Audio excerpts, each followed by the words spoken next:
అందరి వల్ల మునిగారులే. Hello everyone, welcome back to our channel cinematic world and this is Shiva. మొన్న సోషల్ మీడియా ఓపెన్ చేసి చూస్తే అంత నెగిటివ్ క్యాంపెయిన్ రామ్ చరణ్ పైన, అది కూడా 6 months బ్యాక్ వచ్చిన గేమ్ చేంజర్ రిజల్ట్ పైన. దిల్ రాజు, శిరీష్ వీళ్ళు చెప్పిన కామెంట్స్తో అయితే ముందు హీరోలకి ఇలా జరగలేదా, అంత లాస్ వచ్చిందా, వేరే ఆస్పెక్ట్స్లో ఏం జరిగింది, ఇవన్నీ మాట్లాడుకుందాం. మరి జర మన ఛానల్లో కంటెంట్ నచ్చితే లైక్, షేర్ అండ్ సబ్స్క్రైబ్ చేసుకోండి ప్లీజ్. గేమ్ చేంజర్తో చరణ్ అన్న 3 years ప్రైమ్ టైం ఇచ్చి వేరే సినిమా షూటింగ్కి వెళ్లకుండా ఆ ప్రాజెక్ట్కే శంకర్ కోసం వెయిట్ చేశాడు, స్టిక్ అయ్యాడు. ఆయన భారతీయుడు 2 కంప్లీట్ చేసేదాకా. దిల్ రాజు వేరే మూవీస్కి కమిట్ అయి ఉన్నాడు, శంకర్ సార్ అటు పోయాడు. హీరో మాత్రం వేరే సినిమా చేస్తే లుక్స్ మారుతాయని చెప్పి తన ప్రీషియస్ టైం ఈ బ్లాండ్ ప్రాజెక్ట్ పైన పెట్టాడు. ఎందుకు మాస్టర్ మాటిమాటికి అడుగుతారు? సినిమాకి చాలా అడ్డంకులు వచ్చాయి, ఫ్లాప్ టాక్ వచ్చింది, పోయింది. సినిమా బాగాలేకపోతే పోతుంది, దాంట్లో తప్పేవాడిది. ఫస్ట్ శంకర్ది. ఒక పెద్ద హీరో, ఒక పెద్ద ప్రొడ్యూసర్తో సినిమా తీస్తా అన్నందుకు, సరిగా తీలేనందుకు, మధ్యలో పెంటలు పెట్టుకున్నందుకు, 5 hours తీసినందుకు, సాంగ్స్కి 100 కోట్లు ఖర్చు చేసినందుకు. నా జీవితానికి ఏదైనా అసంతృప్తి ఉందంటే అది ఇదే. సెకండ్ దిల్ రాజుది. బ్లైండ్గా శంకర్ని నమ్మి 350 కోట్లు పెట్టి స్టార్ హీరోది 3 years వెయిట్ చేయించి వేస్ట్ చేయించి బిస్కెట్ చేసినందుకు. అండ్ ఆల్సో రామ్ చరణ్ది మూవీని ఒప్పుకున్నందుకు. సో అందరి తప్పు ఉంది, బట్ ఒక్కరినే టార్గెట్ చేసి హేటెడ్ చూపించడం, హీరో కాల్ చేయలేదు ఫ్లాప్ అయ్యాక కన్సర్న్ కోసం అనడం, అసలు మీరు చేయాలయ్యా. మీరు చేసి 3 years ప్రైమ్ టైం దొబ్బెట్టినందుకు మీరు సారీ చెప్పాలి. మీకు ఒకటి ఫ్లాప్ అయినా ఒకటి హిట్ అయిపోయి ప్రాఫిట్స్లో ఉంటారు. ఇయర్కి 3 to 4 films తీస్తారు, అందులో ఒక్కటి పెద్ద హిట్ అయినా చాలు. బట్ హీరోకి ప్రైమ్ టైం వేస్ట్ అవుతే చాలా వెనుకబడిపోతాడు, ఇది మీకు కూడా తెలుసు. సో ఇదంతా పక్కన పెడితే వేరే హీరోస్ ఫ్యాన్స్ ఏంటి ఈ విషయాన్ని అంత ట్రోల్ చేస్తున్నారు, అంత ట్రిగర్ చేస్తున్నారు, ఇంతలా హైలైట్ చేస్తున్నారు.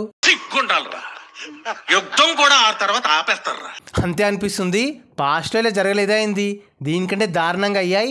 ఎన్టీఆర్ సాంబా, నరసింహుడు, నాల్లుడు, శక్తి సినిమాలకు ప్రొడ్యూసర్స్ చచ్చేదాకెళ్లారు. స్పైడర్, అజ్ఞాతవాసి, రాధేశ్యాం మూవీస్కి నిండా మునిపోయారు. హ్యూజ్ లాస్ వచ్చింది, పెద్ద డిజాస్టర్స్ అయ్యాయి. అవి కూడా వాళ్ళు మనీ రిటర్న్ చేశారు, రెమ్యునరేషన్ ఇచ్చేసారంటారా? కొందరు ఆ ప్రాజెక్ట్స్ పైన ఇన్వెస్ట్ చేసి ఉండొచ్చు, ఇన్వాల్వ్ అయి ఉండొచ్చు, ఆర్ తక్కువ టైంలో అయిపోయి ఉండొచ్చు, ఏదైనా రీజన్ అయి ఉండొచ్చు. బట్ గేమ్ చేంజర్ విషయం వేరే. RRR లాంటి హిట్ తర్వాత 3 years పీక్ టైం ఇలాంటి ప్రాజెక్ట్ పైన పెట్టి కెరీర్లోనే బిగ్గెస్ట్ ఫ్లాప్ చూసి ట్రోల్ అయి చాలా ఘోరం అసలు. అందుకే రామ్ చరణ్ కంప్లీట్ మూడ్ ఆఫ్లో ఉండే. ఆయనకి ఇవ్వాల్సిన అవసరం లేదు అండ్ ఇవ్వలేక కూడా కాదు, గతంలో ఇవ్వలేదా? బట్ గేమ్ చేంజర్ తనని చాలా డౌన్ చేసింది. అండ్ TFIలో అందరు హీరోలు ఇస్తారనుకుంటున్నారా ఏంది? చాలా మంది ఇవ్వరు. సో ఇస్తేనే మంచోడు లేకపోతే కాదనే మైండ్ సెట్ వదిలేయండి.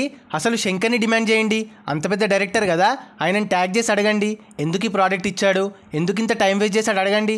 కావాలనే చేశాడా, టాలీవుడ్ పైన ఏడుపా అడగండి. అడగరు. పక్క హీరో పైన ఏడుపు, అసలు ఆ గ్లోబల్ స్టార్ ట్యాగ్ ననాలి. దానివల్లే ఈ సగం దరిద్రం. ఆ ట్యాగ్ పెట్టినప్పటి నుండి చాలా నెగిటివిటీ పెరిగింది చాలా ఇండస్ట్రీస్ నుండి. సో అది తీసేయాలి. ఎనీవే అదంతా పక్కన పెడితే పెద్దితో కంబ్యాక్ హిట్ కొట్టి అందరి నోర్లు ఖచ్చితంగా మూయించాలి. ఇప్పుడు ఇంకా చాలా ముఖ్యం, అవసరం కూడా అది హిట్ అవ్వడం చాలా చాలా అవసరం. అసలు ఈ నెగిటివిటీలో హేట్ రైల్లో హిట్ కొడితే ఆ కిక్ నిజంగా మస్తు ఉంటుంది. ప్రభాస్ సలార్తో చేశాడు అది after consecutive flops and trolls. So అది ఇక్కడ రామ్ చరణ్కి కూడా జరగాలి, జరుగుద్ది కూడా. గ్లిమ్స్కే ఫుల్ పాజిటివ్ వైబ్స్ వచ్చాయి. మీరేమంటారు? ఈ ఎంటైర్ ఇష్యూ పైన మీ ఒపీనియన్ ఏంటో చెప్పండి. సో అది guys matter.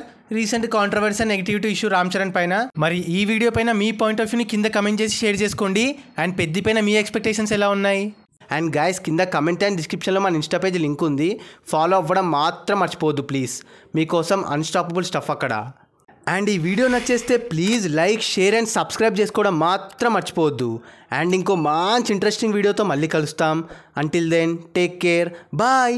Signing off team cinematic world.